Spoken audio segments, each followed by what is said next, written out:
Fantastic. So the first one is when you're a CEO, I think your job is everything across the business. But more than anything, I actually think you're a storyteller.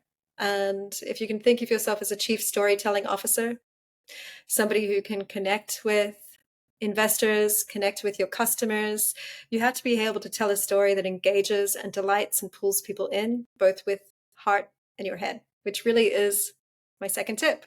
Constantly kind of think about how you're emotionally connecting with people and also how you're connecting with people on their head side as well. So on the numbers too.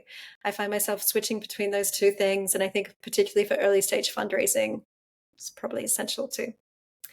Number 3 is just a fun one just to think about as you create your websites and create your pitch decks and create anything that will help you raise money.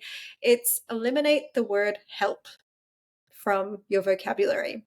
Okay. So this is one that is surprising, but once you see it, you'll realize that you do it. So instead of saying, we help people raise money for startups, you can just say, we raise money for startups. We teach you how to raise money for startups. We give you the tools to raise money for startups.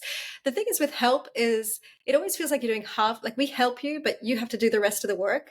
And I think when when you're kind of speaking to someone, you want to actually give them something and not just help them do it, but get them to achieve it. I've I probably got to used help a check all lot. my copy now. Honestly, I probably used it in this very podcast. So, but it was something that a copywriter once told me, and I went back and looked at all my copy, and I was Yeah, like, oh, it's I'm brilliant. constantly using this word help. It's terrible. I telling a story of the future is really important as well. So when founders get asked, how will your business grow? And this is often the number one determinant as to whether someone's actually going to invest in you. And a lot of early stage founders that I hear will say things like, oh, well, we're going to experiment with, and then they list a whole bunch of different things that they're going to experiment with. And it's kind of this big, long bullet point list. And I think where you have to turn the corner there is not just talk about what you're going to experiment with today, but actually what you expect the anticipated outcome of that thing will be in the future. So you might instead of saying, oh, you know what? Well, today we have, 3% of people landing on our website converting. You might say we have 3% of people landing on our website converting. However, we plan to run ads at this dollar amount, which we anticipate will increase that conversion to 5%. And once we increase it to 5%, then we anticipate the revenue will be X, Y, and Z for 3 months out, 6 months out, 12 months out.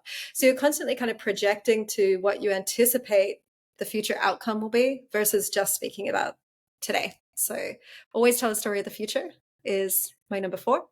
Excellent. And then my 5th one is just have fun. Life's too short to be stressed all the time. It's okay to, take your foot off the brake, take your foot off the accelerator when you need to, put your foot on the brake a little bit as well. Spend time with your family, with your friends, and enjoy the ride. So those are my 5.